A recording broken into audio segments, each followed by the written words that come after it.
Alright guys, Refinance Explained. Reef token, refinance coin, drama with Alameda. Alright guys, so I did this explain video with Refinance, and if you don't know what Refinance is and you're interested, go check it out. But today is going to be looking at the news mainly. Because what happened is Refinance really actually pumped, but then they blew up like a failed space rocket launch by SpaceX and Elon Musk. So I kind of hinted at whether Refinance was an investable token or not. And for me, I actually stayed out of it because I wanted to watch a little bit longer before I make any moves. And that proved to be the right decision. And if you want to know what I saw when I did my first video, then I encourage you to watch this entire video because I'm going to give you a mindset of what to really look for when you're looking at a new coin. What kind of red flags they might have. You're going to be able to see that after watching this entire video. With that said, if you haven't already, be sure to hit the like button, subscribe, and now let's jump into this video. Alright, so looking at the news, this was released several days ago, March 16th. It is now March 20th, so 4 days ago. So there was the token deal drama between Alameda, Refinance, and that was brought to the public. So basically what happened was that on Monday, there was a recent token deal that turned ugly between the two firms. And the deal really started with Alameda Research buying or investing $20 million in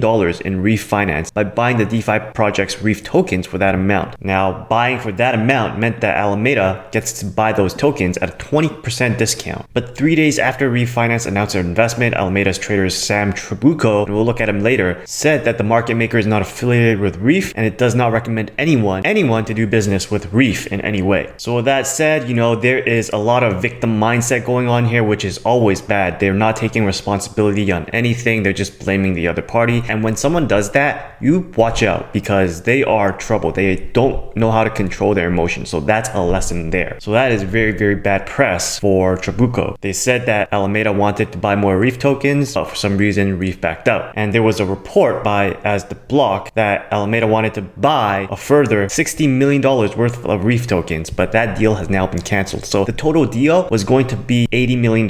So it looks like that the entire deal was a verbal commitment, not actually something that is done in a contract, a written contract, which is why it's so important. And if you look at them later, we'll look at them later. Most of these guys are based out of the US. So I think in different cultures, the verbal agreement is okay. But even then, in this day and age, we should do everything by contract. But I'm grown up in the West, so that's how I think about things. So like I said, 20 million worth of Reef tokens and then purchasing another 60 million, making the total an $80 million token deal. But soon after the first $20 million deal, Reef says it noticed that Alameda immediately offloaded the tokens on Binance. And they don't know why they did that because Alameda is a long-term investor. They were actually the first investor. So Reef CEO Denko actually thought that Alameda was just in it for the pump and dump. While Alameda, they are saying that they're still in possession of a majority of the tokens and that any claims about them dropping the tokens are false. So it's not possible to really track the trading of all the tokens since all that information is only available to Alameda and Binance. And the block research was only able to track the movement of 50 million tokens because that was the first transfer to the FTX wallet through Alameda's deposit wallet. So FTX is like another company that is working together in close partnership with Alameda. I believe that they are both founded by the same person. So Alameda declined to comment on the number of Reef tokens sold. Now Reef's Mancheski still claims that Alameda did in fact sell the tokens because they could prove that they didn't sell it if they moved the tokens back to the addresses. So Mancheski is claiming that they ignited a dump, which is market manipulation. So FTX, Alameda's sister company, like I said, was pretty much just throwing some mean comments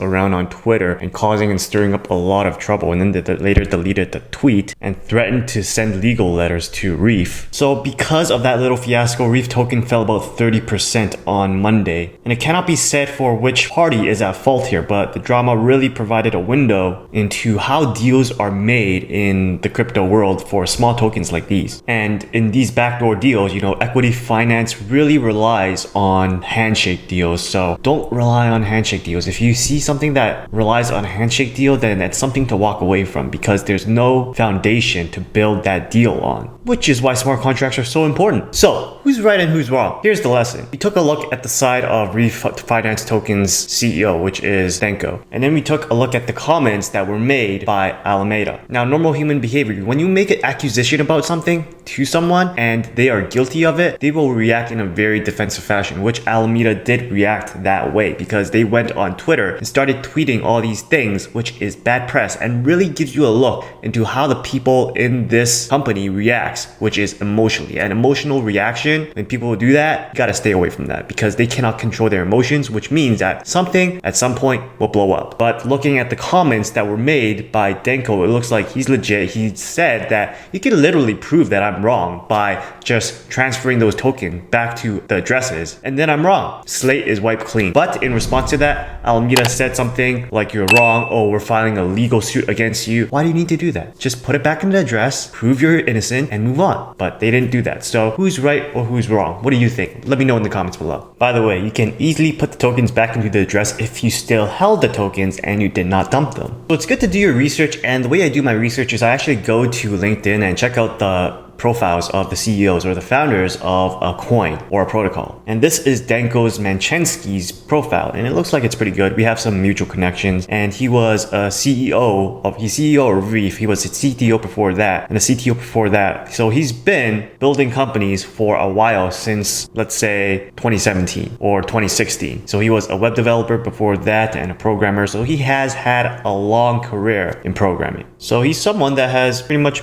built up a LinkedIn profile. Though it's not as great as I would like to see a LinkedIn profile, it's still something. So the next thing I want you to do is look at Crunchbase. So we're on Crunchbase on Reef Finance. This is important because we're looking at the investors, and who's the lead investor? Alameda. They're the lead investor for the initial coin offering. So it's kind of funny to see the lead investor have this kind of spout with a project that they're invested in. Who knows, maybe they had some ulterior motives when they participated in the initial coin offering first, and they were planning this all along. Who knows? So one last thing before we move on, a lot of these investors, I do not know who they are. So when I do not know who they are, then I don't invest in it because you just plainly don't know who they are. If someone like Binance or Coinbase or the Winklevoss twins invested in this, you're going to say, okay, there's some pretty big influencers investing in this, so I'm going to invest in this too because they probably know their thing, right? So leverage the big names. That's what I would say, because the big names who don't lose, they probably don't lose for a reason. So leverage their investments, what they're investing in, and look into that. That said, let's look at Alameda Research. So this is the investor, and they have a bunch of the profiles of their developers. I think this guy, Sam, is the CEO of both Alameda and the twin sister company, which was FTX. So I have no idea what they do. I read the about, read the services. It's very, very light. There's not much that says what they do. So it's very, very subtle. When you don't know what someone does, just walk away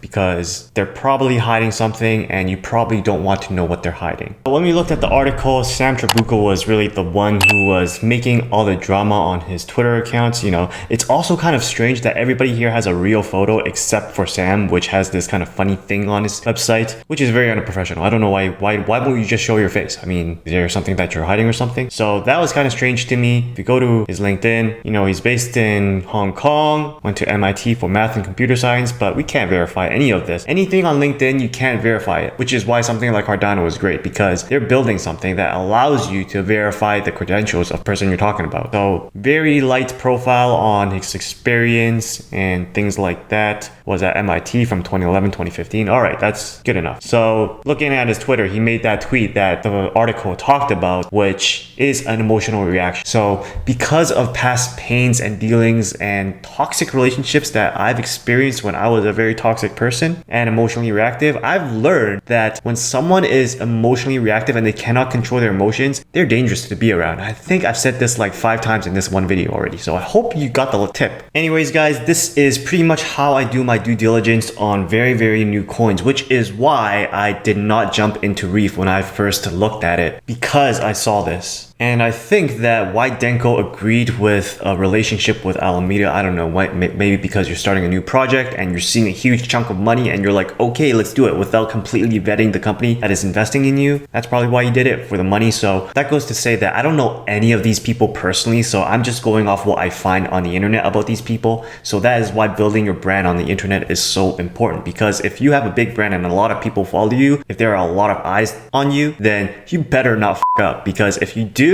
then everything will come crumbling down. So that's pretty much it, guys. Reef token, the idea, the theory, great. I love the idea. But what you're investing in ultimately is the team. And if the team is sketchy, if the investors are sketchy, then 99.9% 99.9999% of the time, that project is going to fail. You're going to lose your money. I hope you got something from this video of how to vet people who runs a blockchain protocol, because that, I think, is one of the most important things that people overlook in doing due diligence. Alright guys, that's it for today's video. I hope you got some value from it. If you haven't already, please be sure to smash the like button, smash the subscribe button, check out these other videos on cryptocurrencies and passive income, and I'll see you guys next time. Peace.